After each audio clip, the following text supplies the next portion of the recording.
The Gilded Age in United States history is the late 19th century, from the 1870s to about 1900.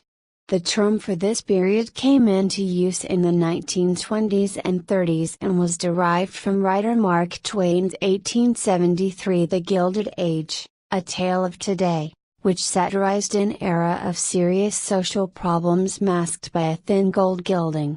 The early half of the Gilded Age roughly coincided with the middle portion of the Victorian era in Britain and Belle Epoque in France. The Gilded Age was an era of rapid economic growth, especially in the North and West. As American wages were much higher than those in Europe, especially for skilled workers, the period saw an influx of millions of European immigrants. The rapid expansion of industrialization led to real wage growth of 60% between 1860 and 1890, spread across the ever-increasing labor force. The average annual wage per industrial worker, including men, women and children, rose from $380 in 1880 to $564 in 1890, a gain of 48%. However, the Gilded Age was also an era of abject poverty and inequality as millions of immigrants, many from impoverished European nations, poured into the United States, and the high concentration of wealth became more visible and contentious. Railroads were the major industry, with the factory system, mining, and finance increasing in importance. Immigration from Europe and the eastern states led to the rapid growth of the West, based on farming, ranching and mining. Labor unions became important in the very rapidly growing industrial cities.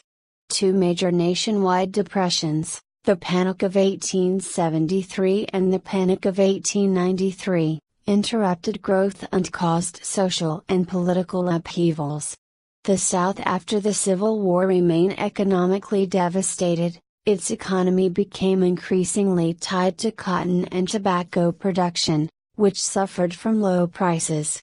With the end of the Reconstruction era in 1877, Black people in the South were stripped of political power and voting rights and were left economically disadvantaged. The political landscape was notable in that despite some corruption, turnout was very high and national elections saw two evenly matched parties.